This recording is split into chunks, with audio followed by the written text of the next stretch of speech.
Assalamualaikum warahmatullahi wabarakatuh. Nama saya Muhammad Hafid. Saya dari kelas 2A Prodi Hukum. Saya akan memaparkan pertemuan yang ke-15, yaitu tentang bela paksa yang melampaui batas atau non-fair access yang diatur dalam pasal 49 ayat 2, yang berupa melampaui batas pembelaan yang diperlukan pembelaan yang dilakukan sebagai akibat yang langsung dari guncangan jiwa yang hebat. Kegoncangan jiwa yang hebat itu jadi diakibatkan oleh adanya serangan. Jadi antara guncangan jiwa yang hebat dengan serangan atau ancaman serangan harus ada hubungan yang kasual.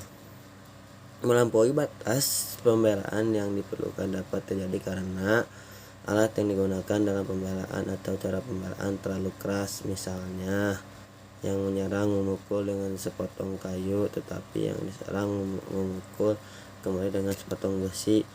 Yang diserang sebetulnya dapat melarikan diri atau mengelak dari ancaman serangan, tetapi dia lebih memilih pembelaan.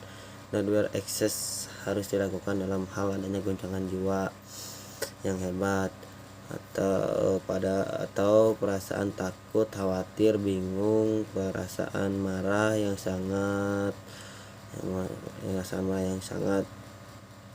Bela paksa dapat dijadikan alasan pemaaf dan bukan pembenar.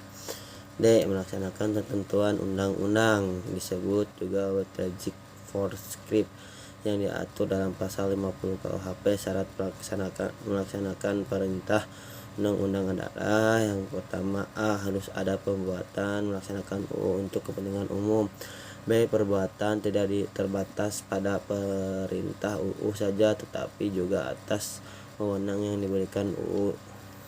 C. Perbuatan harus patut, wajar, dalam masuk akal. Perbuatan yang masuk akal kategori melaksanakan UU tidak bersifat melawan hukum sehingga masuk dalam alasan pembenar.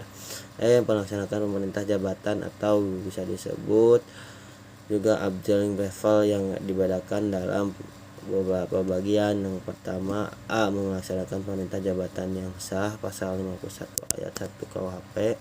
B. Melaksanakan perintah jabatan yang tidak sah, pasal 51 pasal 51 2 KUHP. Seorang yang melaksanakan perintah jabatan yang sah, perbuatannya dianggap tidak melawan hukum sehingga perbuatannya tidak dapat dipidana. Perintah jabatan dianggap sah apabila terbagi dari beberapa bagian, yaitu A. Ada hubungan jabatan antara yang memerintah dengan yang diperintah. B. Kewenangan yang pemberi perintah harus sesuai dengan jabatan yang bersifat hukum publik. C. Perintah jabatan yang diberikan harus termasuk dalam lingkungan kewenangan jabatan. Alasan penghapus di luar undang-undang terdiri dari beberapa bagian, yaitu A. Diatur dalam jurisprudensi, yaitu yang pertama, fungsi negatif dan bersifat melawan hukum material pada ares dokter hewan. 2. Tidak ada kesalahan sama sekali atau taksi. B. Dengan menggunakan alasan pembenar, yaitu yang hukum disiplin, 2. Persetujuan atau izin dari orang yang dirugikan, dan terakhir dengan menggunakan alasan pemaaf. Sekian dari saya pemaparan pertemuan yang ke-15. Mohon maaf jika ada kata atau perkataan yang salah. Wabillahi taufiq wal hidayah. Wassalamualaikum warahmatullahi wabarakatuh.